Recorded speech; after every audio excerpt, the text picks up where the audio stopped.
We're all pretty aware that California high-speed rail will start in the Central Valley no matter what, but there's a lot of discourse on where California high-speed rail should go after that. On one hand, you have people saying that California high-speed rail should go to Southern California first, mostly Southern Californians saying that, and on the other hand, we have people saying that California high-speed rail should go to the Bay Area first, mostly people from the Bay Area saying that. And as somebody who doesn't even live in the state of California, and a person who's done a lot of research and watched this project very closely over the past 7 months, I think it would be remiss for me to not mention my opinions on where I think they should go next, simply because I don't personally benefit from them going either way. Now, before I mention what direction I think California high-speed rail should go first, I do want to remind you guys, don't take it personally, you know what I'm saying? This is just my thoughts, you know what I'm saying? And if I offended you, I am going to remind you in advance that I'm very sorry and I apologize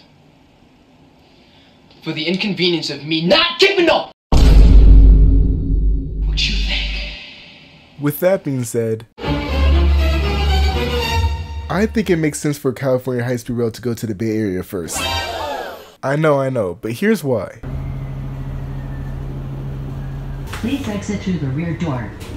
Doors open.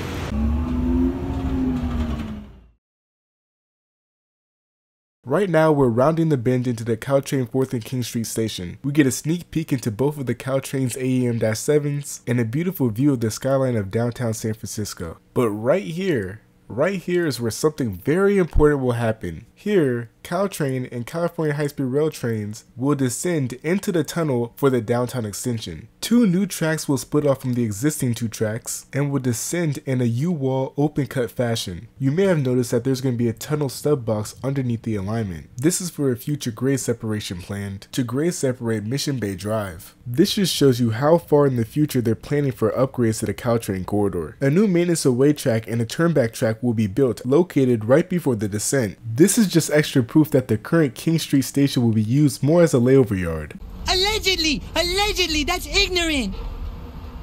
During off-peak hours, Caltrain trains will ascend, go into the turnback track, and reverse into 4th and King Street, and wait for the next peak service. For more proof that the 4th and King Street station will become obsolete after the downtown extension, the downtown extension also includes the station at 4th and Townsend. For those of you who don't know where Townsend Street is, it's literally on the opposite side of the Caltrain station, which means that the 4th and Townsend station will be located directly underneath the 4th and King Street station. This means that regardless of if people are trying to commute to the area or taking Caltrain or California high-speed rail to a Giants game, I'm sorry to say to the 4th and King Street station, but you're not that guy, pal. Trust me. You're not that guy. Allegedly! I'm weary of this conversation. Can we please stop talking, please?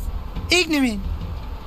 Also, the Trans-Bay Joint Powers Authority isn't even calling the 4th and King Street station the 4th and King Street station anymore. They're calling it the Caltrain yard.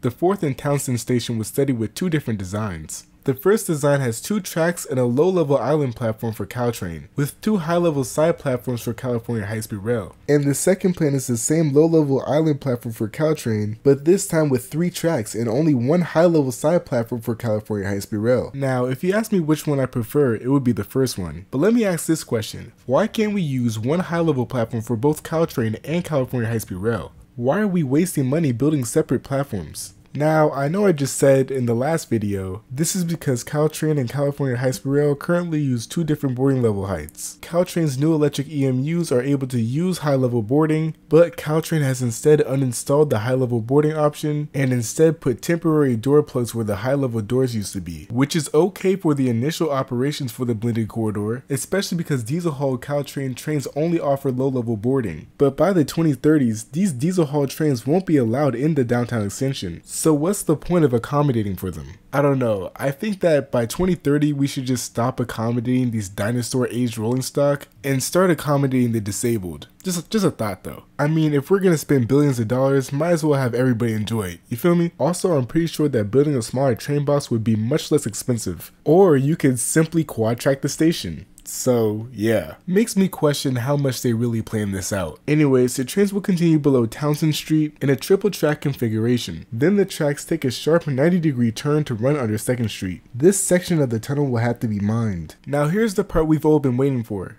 The 3 tracks will split into 6 while entering the Salesforce Transit Center. This will happen at the throat of the tunnel. The train box for the station has already been completed alongside the rest of the Salesforce Transit Center, which means that currently below the transit center there's a hollow shell waiting for construction, although the train box will need to be extended in order to accommodate the trains. The longest platform is 331 meters long, which is 1,087 feet. For those of you who don't know, the California High-Speed Rail Authority will run double consist train sets. But they said that they would be okay with their train hanging halfway off the station as long as it doesn't disrupt other services, which is whatever. Again, the platforms will be split for the different services. California High-Speed Rail gets the center island platform, while Caltrain gets the two side island platforms. Deutsche Bahn analyzed whether or not the California High-Speed Rail Authority and Caltrain could share platforms. Now RoboRail, I want you to read exactly what the San Francisco County Transportation Authority got from this. Okay, the analysis assessed options where all platforms at the Salesforce Transit Center and 4th and Townsend Street Station are at a common height, specifically high platforms to accommodate high-speed trains. It found that, in normal operations, shared platforms provided little or no benefit because all platforms were occupied nearly 90% of the time, leaving little flexibility to shift trains around. The analysis also showed that in the occasional case of minor day-to-day delays, a late train could occupy a platform other than its assigned platform, but this simply transferred the delay to a later train because of the high platform occupancy rates. A more significant problem with shared platforms is that passengers needing assistance, including those with mobility devices, trolleys, or strollers, to board a Caltrain service would require the use of internal lifts inside Caltrain's vehicles. Operating these lifts results in extended dwell times, estimated at around 6 minutes, and this would severely affect the on-time performance levels to well below the operator's requirements. So yeah, they found that high-level boarding would cause Caltrain users more mobility issues. That's funny. You would think that high-level boarding would have the opposite effect. Yeah, you would think that, RoboRail. So after reading this, tell me, do you truly believe this analysis?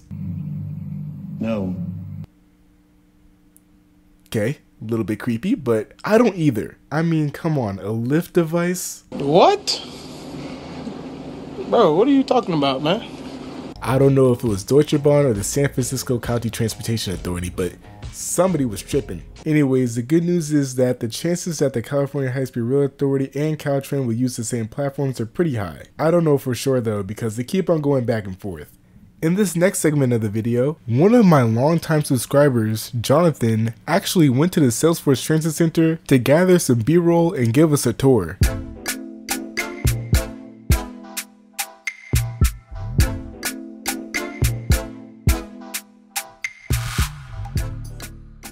What is up, Banks?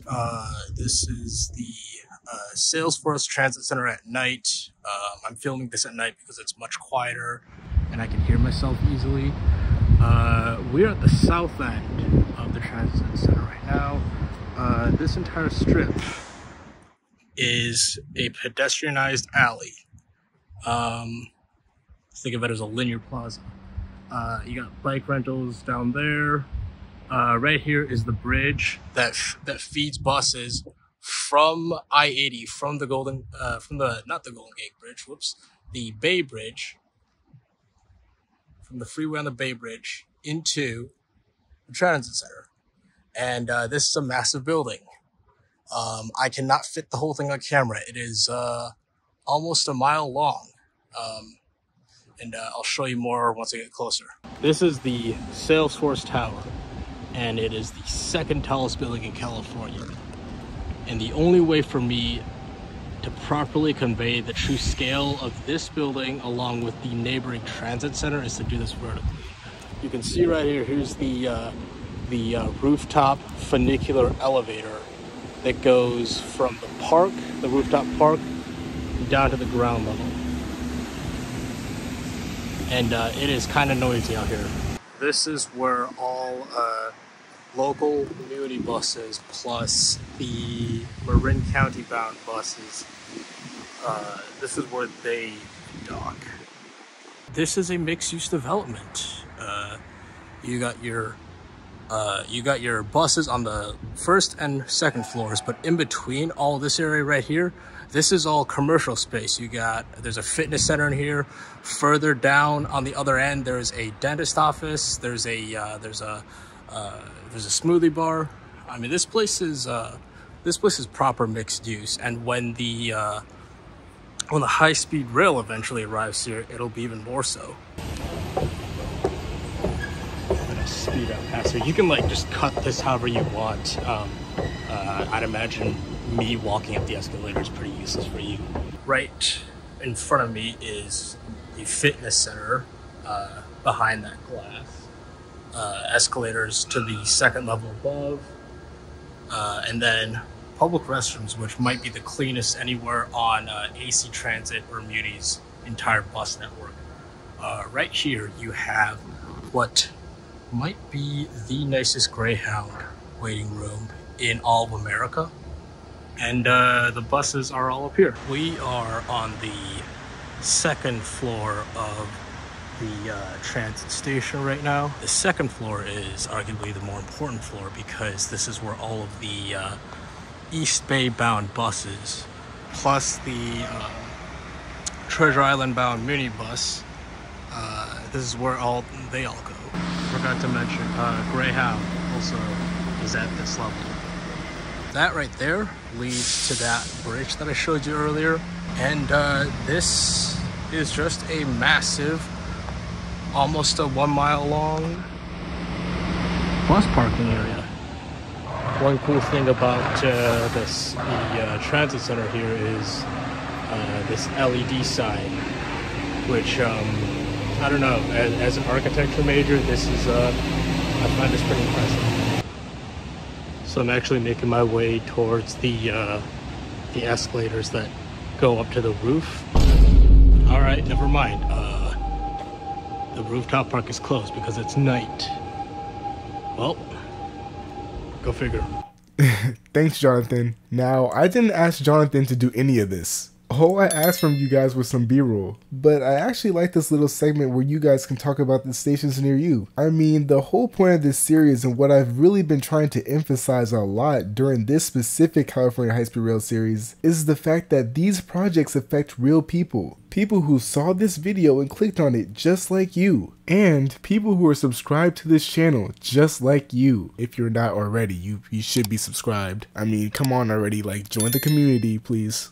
Thank you. But yeah, that's the main point. And oftentimes when we talk about these large mega projects, we tend to forget about that. And this is why I like this segment, because it's more than just looking at a couple neat renderings or playing around and fiddling with Google Maps. But here we can see real people, you guys, interacting with the built environment around you. So shout out to Jonathan, he just created a new segment for this series. Alright, back to the video. Just as Jonathan explained, the Salesforce Transit Center's levels go: train platforms, train box mezzanine, main entrance, bus bays, then park. Fun fact, the park isn't there just to look pretty. With all the soil and trees, the weight of the park is meant to hold down the train box during the earthquake. So yeah, basically the park minimalizes displacement. It also has this cool feature that turns on a fountain whenever a bus runs underneath it. Oh yeah, it also has a playground, a thingamajig that I can't remember the name of, the rooftop funicular elevator, and several connections to office buildings surrounding it. Unfortunately, the only connection we care about, the connection to the BART and Muni Embarcadero station, might be held off initially if the funding isn't secured. I would go deeper into the Link 21 project, but we've hit the time limit for this video. Actually, I'll talk about the Link 21 project in regards to California High-Speed Rail if you guys can get my channel to 3,000 subs in the next 48 hours. At this point, you may be wondering, when is he going to talk about California High-Speed Rail in Southern California? For that, you'll need to check out this video. This video will tell you the reason why I believe that the California High-Speed Rail Authority made the right decision to go to the Bay Area first. With that being said, if I earned your like and subscription, I love you, and if you made it this far in the video, thanks for watching. Hey you! No, stop, it's not weird, you watched to the end of the video. Most people probably clicked off by now, so I'm gonna tell you what the next Truth About High-Speed Rail series is gonna be on. It's gonna be on the CAHSRA. Shh, but don't say anything, though.